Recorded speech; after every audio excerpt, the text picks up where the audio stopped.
about adverse effects of physical inactivity.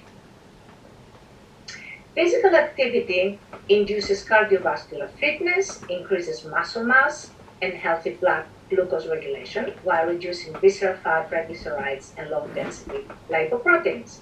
Sedentary lifestyles or inactivity promotes adipose tissue accumulation that generates systemic inflammation and oxidative damage. Exercise, however, demands commitment, time, energy, stamina, and persistence. Exercise is not concerned about your time restraints or career responsibilities of movement restriction due to neuropathic pain or chronic pain or individual choices. Now, over 1 billion of individuals are obese globally. Effects of exercise on a healthy body. Basically, exercise, fitness, and weight loss, blood flow and energy. So, glucose energy, hyperglycemia, testosterone decrease, and stress eating. This is what the exercise does. So the good part is that you have fitness and weight loss. However, there is an increase in inflammatory cytokines like interleukin-6 and hyperglycemia. And also there is a decrease of testosterone and an increase of cortisol with exercise. And again, it's very important, but it has its downside.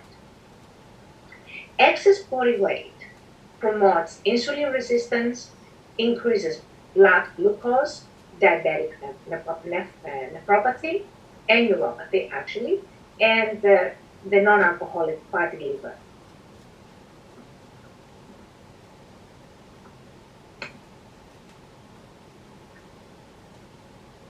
Now, obesity plus insulin resistance creates the type 2 diabetes, hypertension, and cardiovascular disease. Cardiovascular disease kills about 1 million individuals yearly.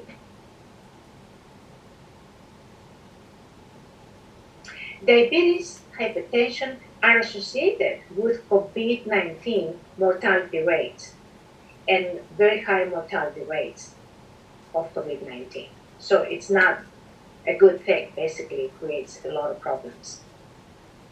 Imbalance between intrahepatic triglycerides production and export creates visceral fat, we call it Ph.D. That creates more triglycerides, lipotoxicity, inflammation, non-alcoholic steatosis, which is the fatty liver, and basically cirrhosis in the end. And this is the difference between healthy liver and this is the fatty liver. Here is fatty liver, and you can see how basically it's completely damaged. Now, COVID-19, the VAT, which is the visceral adipose tissue, increases the chances of you getting COVID-19 and also staying in the medical ward much longer, because the COVID-19 has an affinity for fat cells, for ACE2 receptors in the fat cells. Muscle, however, has the least ACE2 receptors. So basically, the fat has the most and the muscle has the least. So what do you want to do? You want to exchange fat with muscle. And that's going to be an additional protection. So even if you do get COVID-19, you're not going to be overwhelmed by it. Now, 16 minutes of low-level laser therapy combined with 1 hour of aerobic exercise reported visceral fat reduction, however, no differences in BMI. Now, a follow-up study actually found no visceral fat reduction by the same investigators. Now, randomized placebo-controlled data demonstrates some modest reduction of visceral fat at post-issue and fatty liver improvement followed 8 weeks of aerobic exercise. However, again, no differences in BMI. But exercise works. It's just that it takes a very long time and it requires a very substantial effort. This is the scientific research of the articles that I have published. They're all mostly 2020, the ones that we see here.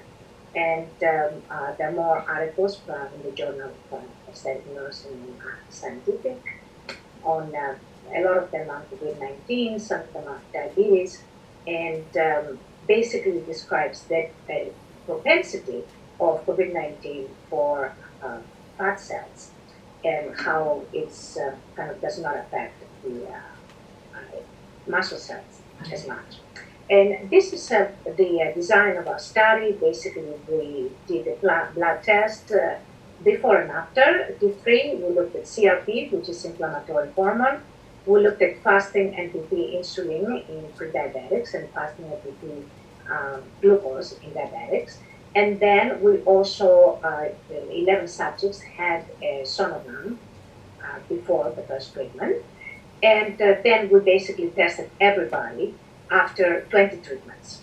This is people that all of them had some kind of a medical disorder.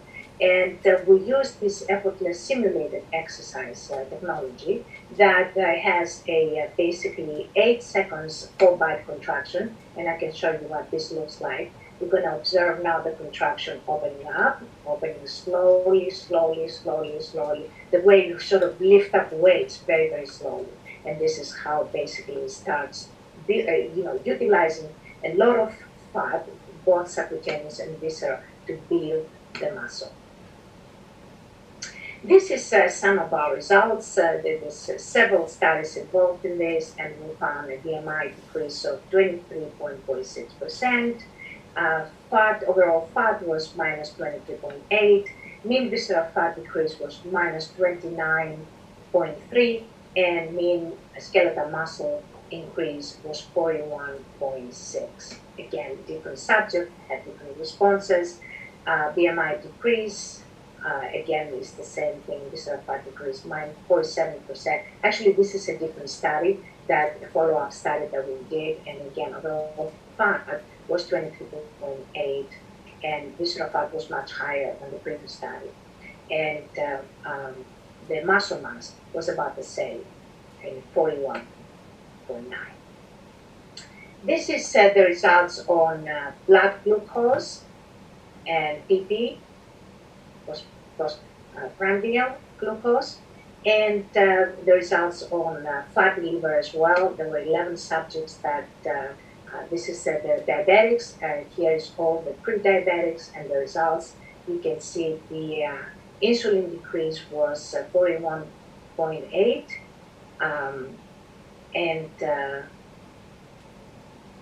it was minus 54.52, and the insulin decrease, PP was minus 44.7. And here is the pre and post treatment results on fatty liver and sonography reports. You can see fatty liver previously, these are all diabetic patients, and no fatty liver after the 20 treatments. And they did 20 treatments because pre-diabetics and diabetics are far more resistant to losing weight.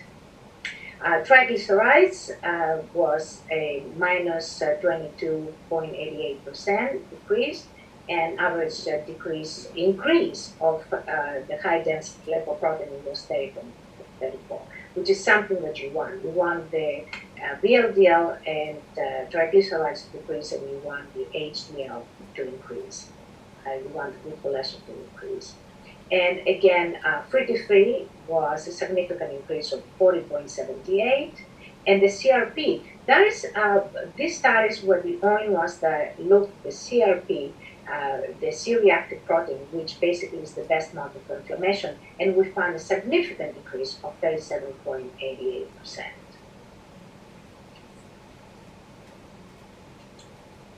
Now, this is the table of the statistical results, and you can see there was a significant significance in all variables, both blood glucose, blood insulin fasting, and insulin BP, triglycerides, and also upper abdomen reduction. CM was again 965, about the same as that we found in previous studies. Umbilicus was 10.32. Lower reduction was 11.5. Skeletal muscle mass was again very significant.